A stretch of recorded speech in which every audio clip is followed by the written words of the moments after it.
After 2 burglaries in the community storage units, it was time to catch the thieves. There's nothing valuable down there, but it was a fun challenge, because there's thick concrete walls and even mobile signals are unstable. It was not possible for me to run any cables or use Wi-Fi, but I found these LoRa modules which were a perfect match for this application. Surprisingly good signal penetration and low-speed data transfer was all I needed to tell if the door opened. In today's video, which is part 1 of the project, I'm going to show you how I build a receiver module, the soldering process, and how it works. I have to thank NextPCB for supporting me once again. This time I had to use their stencil service because I used many SMD components and some pads were really small. As always, I will leave a link in the description with their current offers so you can check them out. The shipping from China took about a week, and this is how it arrived.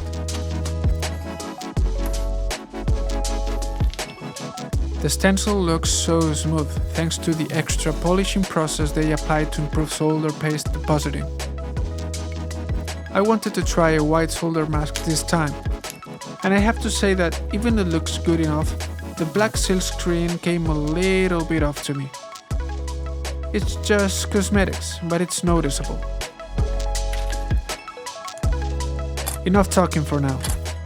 After this PCB holder fixture improvisation, I will leave you with the soldering process.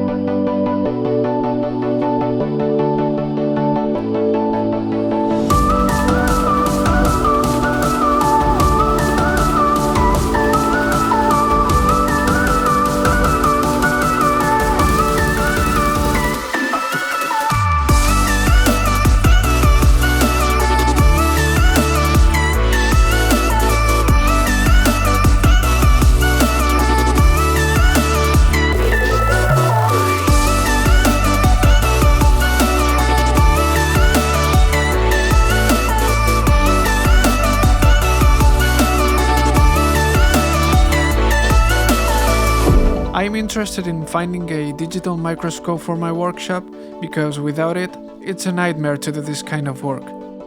So if you have any recommendations, please let me know in the comments.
I want to say thank you to all the people that follow me on Instagram, especially to those who voted in the Enclosure poll that I posted. You chose the white one as a winner, so that's the one I used. If you like what I do, I will be posting pictures of the upcoming projects. You already know where to find me.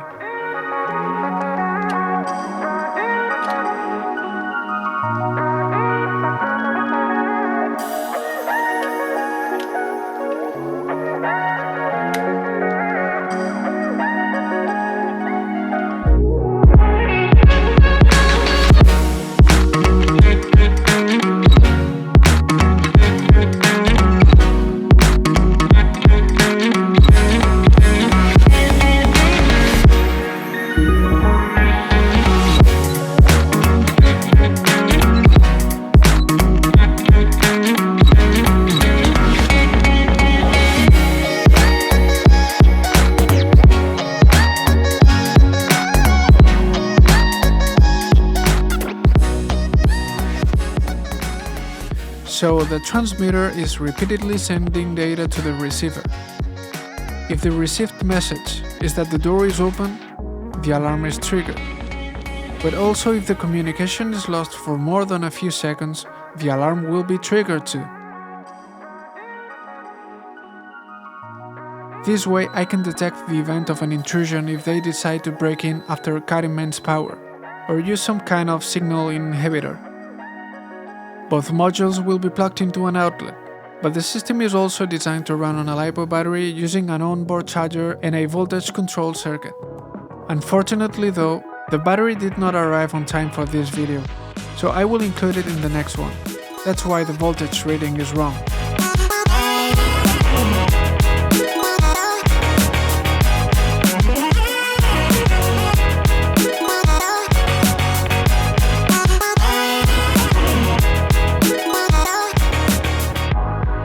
I would also like to add a camera in the future, so if something happens at midnight, I don't want to have to go there to check what's going on.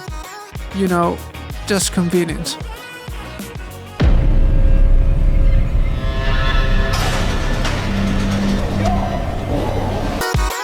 And now I'm going to get back to work and start designing the transmitter module.